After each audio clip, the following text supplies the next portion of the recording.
ويتضح حجم الكارثة التي ألمت بليبيا من جراء العاصفة دانيال. كان شوارع، كان ناحية سكنية، تقول مدينة مهجورة.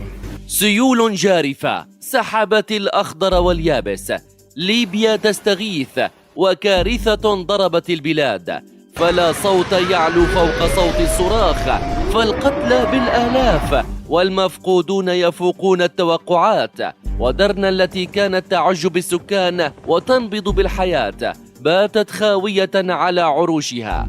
25% من أبنية المدينة اختفت تماما. الأمطار غزيرة والتضاريس الجبلية ساعدت في زيادة حجم الكارثة.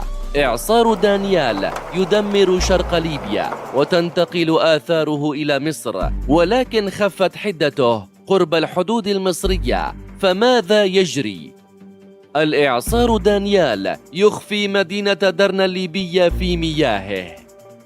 بعدما كانت درنا الليبية تعج بالسكان وتنبض بالحياة، بعدما كانت آمنة مطمئنة يأتيها رزقها من كل مكان، إلى أن جاءها إعصار دانيال المدمر، إعصار حذرت منه وكالات الأرصاد الجوية حول العالم. منخفض جوي صاحبته أمطار رعدية، ليست أمطارا يا صديقي، بل الطبيعة الجبلية والسهول والتضاريس في الأراضي الليبية حولت تلك الأمطار إلى سيول جرفت كل ما اعترض طريقها، جرفت المنازل والمدارس والسيارات وأعمدة الإنارة والمزروعات. ونشرت وسائل إعلام محلية ليبية صورا تبرز حجم الدمار والخراب داخل مدينة درنا شرقي البلاد بسبب إعصار دانيال، حيث سجلت السلطات الليبية وفاة حوالي 4500 شخص وما يقرب من 10,000 مفقود في مدينة درنا فقط. وتبرز الصور حجم الدمار الذي أصاب المباني الحكومية والمنازل والمساجد وكذلك المدارس، بالإضافة إلى المنازل التي تقع على ساحل بحر درنا وقد دمرت بالكامل وباتت كالأطلال. وأعلن أحمد أمدورد نائب عميد بلدية درنا الليبية عضو المجلس البلدي ارتفاع عدد ضحايا إعصار دانيال في مدينة درنا ل4500 شخص وتسجيل 10,000 مفقود حتى الآن، مؤكدا أن الوضع كارثي في المدينة ويحتاج لتدخل دولي عاجل. وأوضح نائب عميد بلدية درنا تسجيل غرق عشرات المواطنين في مياه البحر نتيجة إعصار دانيال، مؤكدا أن الحكومة الليبية المكلفة من البرلمان تسعى لدخول المدينة للوقوف على عمليات الإنقاذ، إلا أن انهيار الجسور والطرق يصعب هذه المهمة، مؤكدا أن الجهود المحلية في ظل الإمكانيات المحدودة لن تنجح في التعامل مع الكارثة التي تعيشها مدينة درنا. ووفقا للصحفي الليبي عبد القادر أسعد، فإن الصراعات السياسية التي تشهدها ليبيا منذ مقتل معمر القذافي في عام 2011 تعيق جهود الإنقاذ، لأن السلطات المختلفة غير قادرة على الاستجابة بسرعة لكارثة طبيعية.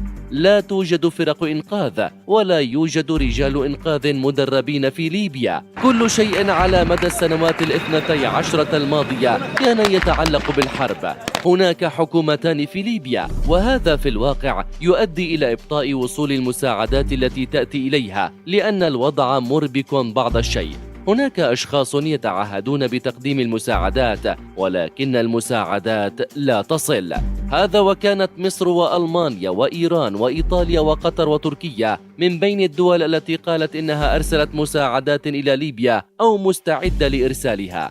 هذا ونشرت صحيفة الجارديان البريطانية أن الفيضانات الناجمة عن العواصف العنيفة أدت إلى انهيار 2 من السدود في مدينة درنا التي تقع شرق البلاد، مشيرا إلى أن سلطات المدينة أكدوا أن الموقف في المدينة أصبح خارج السيطرة. وقال متحدث باسم هيئة الطوارئ الليبية أسامة علي لشبكة CNN إن المنازل والطرق دمرت بعد انهيار سد في درنا بعد الضغط الناجم عن هطول الأمطار الغزيرة. وأضاف: كل المياه اتجهت إلى منطقة قريبة من درنا وهي منطقة ساحلية جبلية. وتابع أن المنازل في الوديان التي كانت على خط الفيضان جرفتها تيارات المياه الموحلة القوية التي حملت المركبات والحطام.